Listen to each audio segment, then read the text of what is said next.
आप देख रहे हैं एमपीसीजी एक्सप्रेस न्यूज। अगर आप हमारी खबरें यूट्यूब पर देख रहे हैं तो सब्सक्राइब करें और फेसबुक पेज पर देख रहे हैं तो लाइक करें।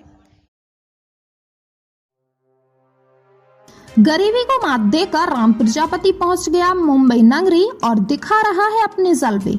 यदि कुछ करने का जज्बा हो तो फिर गरीबी बीच में नहीं आ सकती है।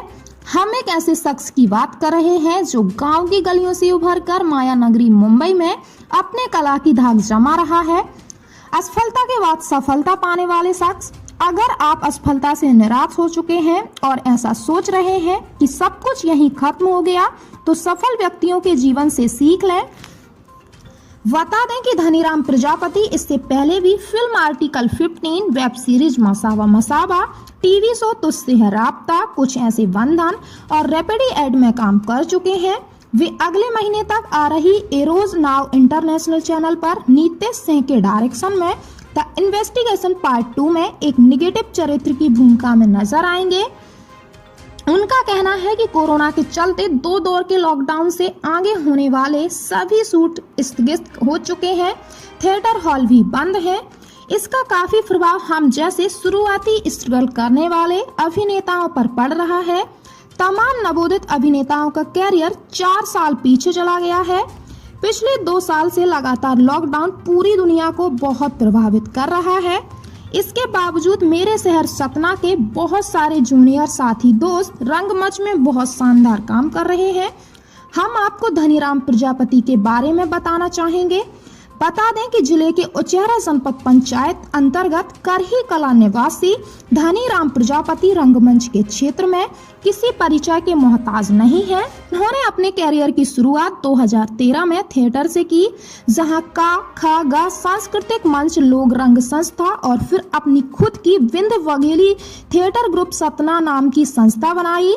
हर ग्रुप में अलग अलग नाटकों का मंचन हुआ, जिनमें उन्होंने अभिनय, निर्देशन और आर्ट क्राफ्ट पर बारीकी से काम किया। सतना से रविशंकर पाठक की रिपोर्ट।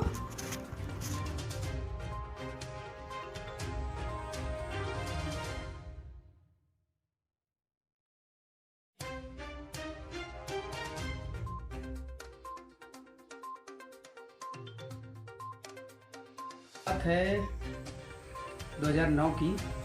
2009 में मैं मतलब कॉलेज के फर्स्ट ईयर में था और मेरे एक मित्र की सहायता से मैं मुंबई गया। और मुंबई में जाने के बाद वहाँ मैं काफ़ी दिन तक काम ऐसे ही करता रहा अपने सर्वाइव के लिए। और फिर अचानक एक दिन मुझे ऐसा मौका मिलता है जहाँ पे ये फिल्मी दुनिया का सब कुछ शूट वूट हो रहा है। तो वहाँ से मुझे ऐसा लगा कि नहीं, मेरी लाइफ तो यहाँ है। तो मैंने ट्राई किया किसी से पूछने के लिए कि सर मैं ये करना चाहता हूँ। तो वहाँ के लोग तो मतलब बिल्कुल भाव ही नहीं दे रहे थे। फिर मैं धीरे धीरे लगा रहा, उनके पीछे लगा रहा कि नहीं सर मुझे करना है, ये मुझे बताइए।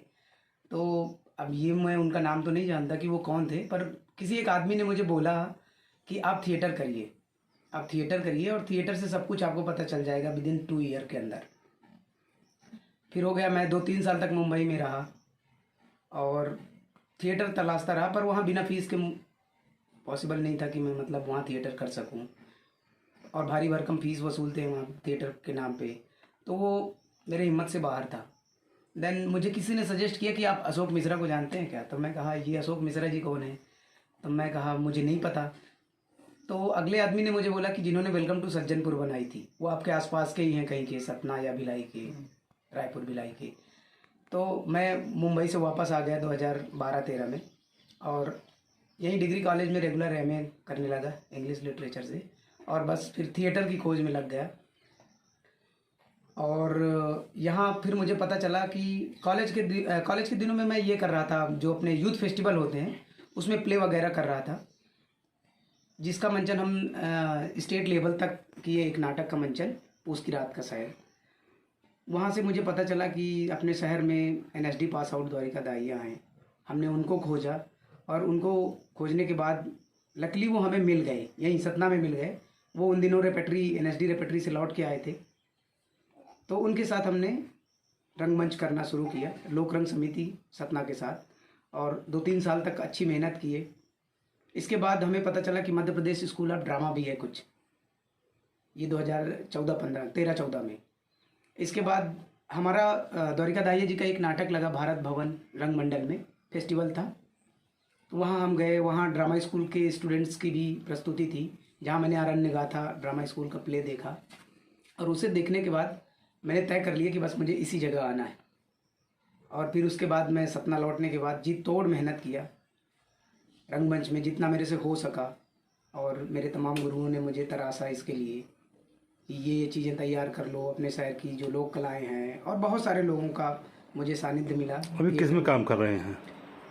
अभी तो मैं अब ड्रामा स्कूल से निकलने के बाद मैं मुंबई शिफ्ट हो गया हूँ आजकल।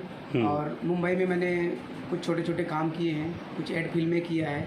आर्टिकल 15 में एक छोटा सा कैरेक्टर किया था। फिर इसके बाद एक वेब सीरीज आई थी मसाबा मसाबा, नीना गुप्ता और गजराज राव सर है उसमें भी एक छोटा सा बेंडर का कैरेक्टर किया। फिर इसके बाद अभी एक वेब सीरीज़ और आ रही है इरोज नाउ पे, द इन्वेस्टिगेशन पार्ट 2, उसमें नितेश सर के साथ मैंने एक छोटा सा कैरेक्टर किया।